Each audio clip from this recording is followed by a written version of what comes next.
toads zoom around the classroom. Professor Flitwick put the class into pairs to practice. Harry's partner was Seamus Finnegan, which was a relief because Neville had been trying to catch his eye. Ron, however, was to be working with Hermione Granger. It was hard to tell whether Ron or Hermione was angry about this. She hadn't spoken to either of them since the day Harry's broomstick had arrived. "Now, don't forget that nice wrist movement we've been practicing," squeaked Professor Flitwick, perched on top of his pile of books as usual. "Swish and flick, remember? Swish and flick. And saying the magic words properly is very important too. Never forget Wizard Baratheon, who said S instead of F and found himself on the floor with a buffalo on his chest." It was very difficult. Harry and Seamus swished and flicked, but the feather they were supposed to be sending skyward just lay on the desktop. Seamus got so impatient that he poked it with his wand and set fire to it. Harry had to put it out with his hat. Ron at the next table wasn't having much more luck. "Wingardium Leviosa," he shouted, waving his long arms like a windmill. "You're saying it wrong," Harry heard Hermione snap. "It's Wingardium Leviosa. Make the gar nice and long." "You do it then if you're so clever," Ron snarled. Hermione rolled up the sleeves of her gown, flicked her wand and said, "Wingardium Leviosa." The feather rose off the desk and hovered about 4 feet above their heads. "Oh, well done!" cried Professor Flitwick, clapping. "Everyone, see here! Miss Granger's done it!" Ron was in a very bad temper by the end of the class. "It's no wonder no one can stand her," he said to Harry as they pushed their way into the crowded corridor. "She's such a nightmare, honestly." Someone knocked into Harry as they hurried past him. It was Hermione. Harry caught a glimpse of her face and was startled to see that she was in tears. "I think she heard you." "So?" said Ron, but he looked a bit uncomfortable. "She must have noticed she's got no friends."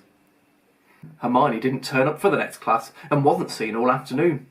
On their way down to the Great Hall for the Halloween feast, Harry and Ron overheard Parvati Patil telling her friend Lavender that Hermione was crying in the girls' toilets and wanted to be left alone.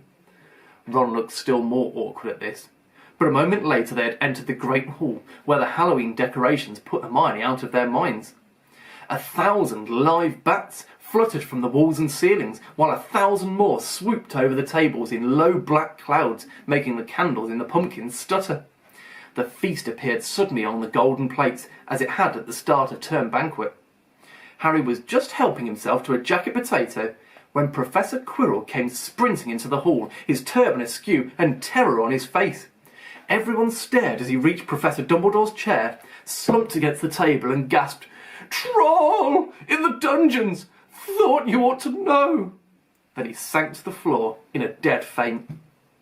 There was uproar. It took several purple firecrackers exploding from the end of Professor Dumbledore's wand to bring silence. "Prefect," he rumbled, "lead your houses back to the dormitories immediately." Percy was in his element. "Follow me. Stick together, first years. No need to fear the troll if you follow my orders. Stay close behind me now. Make way. First years coming through. Excuse me, I'm a prefect." "How could a troll get in?" Harry asked as they climbed the stairs. "Don't ask me. They're supposed to be really stupid," said Ron. "Maybe Peeves let it in for a Halloween joke."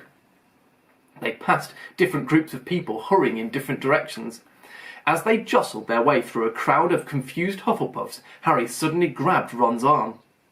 "I've just thought. Hermione." "What about her?" "She doesn't know about the troll." Ron bit his lip.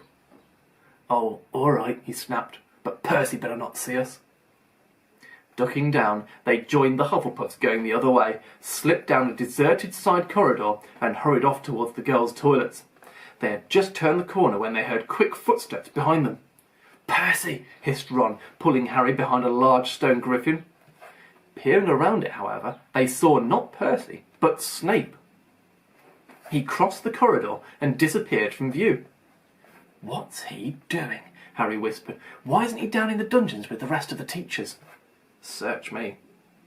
Quietly as possible, they crept along the next corridor after Snape's fading footsteps. "He's heading for the 3rd floor," Harry said, but Ron held up his hand. "Can you smell something?" Harry sniffed, and a foul stench reached his nostrils, a mixture of old socks and the kind of public toilet no one seems to clean. And then they heard it. A low grunting and the shuffling footfalls of gigantic feet. Ron pointed. At the end of the passage, to their left, something huge was moving towards them. They shrank into the shadows and watched as it emerged into a patch of moonlight. It was a horrible sight. 12 feet tall, its skin was a dull granite grey. Its great lumpy body like a boulder with its small bald head perched on top like a coconut. It had short legs, thick as tree trunks, with flat, horny feet. The smell coming through was incredible. It was holding a huge wooden club which dragged along the floor because its arms were so long. The troll stopped next to a doorway and peered inside. It waggled its long ears, making up its tiny mind, then slouched slowly into the room. "The key's in the lock," Harry muttered. "We could lock it in." "Good idea," whispered Ron nervously. They edged towards the open door, mouths dry, praying the troll wasn't about to come out of it. With one great leap, Harry managed to grab the key, slam the door, and lock it. Yes! Flushed with their victory, they started to run back up the passage. But as they reached the corner, they heard something that made their hearts stop. A high, petrified scream.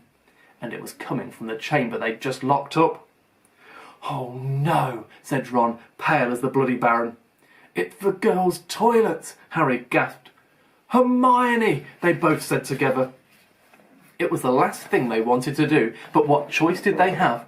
Wheeling around, they sprinted back to the door and turned the key, fumbling in their panic. Harry pulled the door open. They ran inside. Hermione Granger was shrinking against the wall opposite, looking as if she was about to faint. The troll was advancing on her, knocking the sinks off the walls as it went. "Confuse it," Harry said desperately to Ron, and seizing a tap, he threw it as hard as he could against the wall. The troll stopped a few feet from Hermione. It lumbered around, blinking stupidly to see what had made the noise. Its mean little eyes saw Harry. It hesitated, then it went for him instead, lifting its club as it went.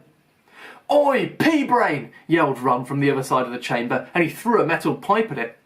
The troll didn't even seem to notice the pipe hitting its shoulder, but it heard the yell and paused again, turning its ugly snout towards Ron instead, giving Harry time to run around it.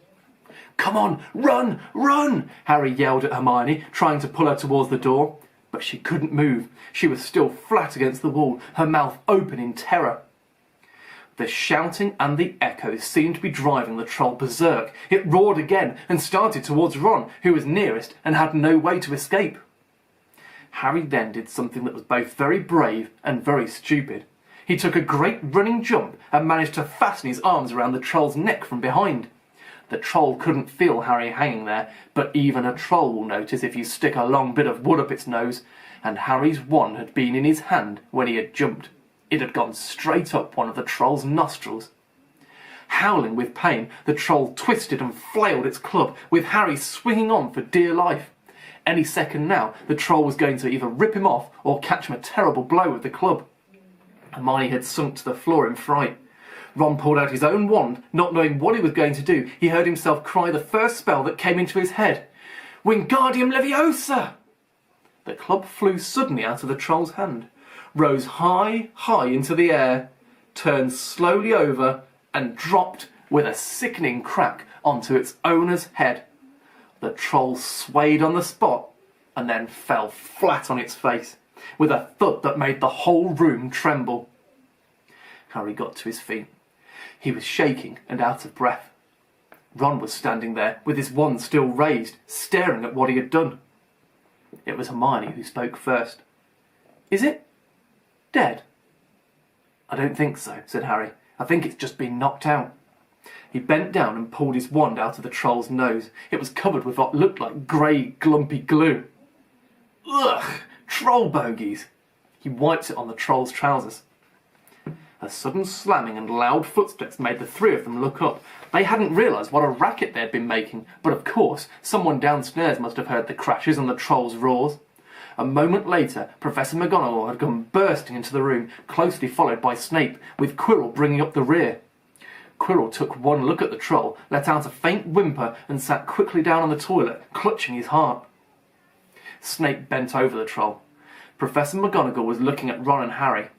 Harry had never seen her look so angry. Her lips were white. Hopes of winning 50 points for Gryffindor faded quickly from Harry's mind.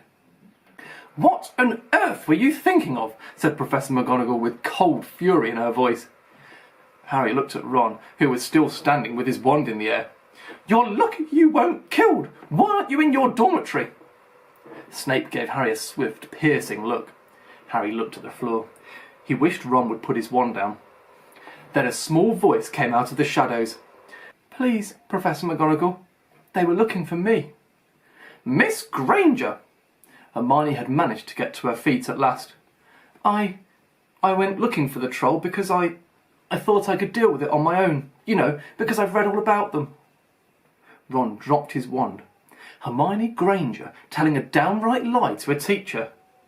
"If they hadn't found me, I'd be dead now. Harry stuck his wand up its nose and Ron knocked it out with his own club. They didn't have the time to come and fetch anyone. It was about to finish me off when they'd arrived." Harry and Ron tried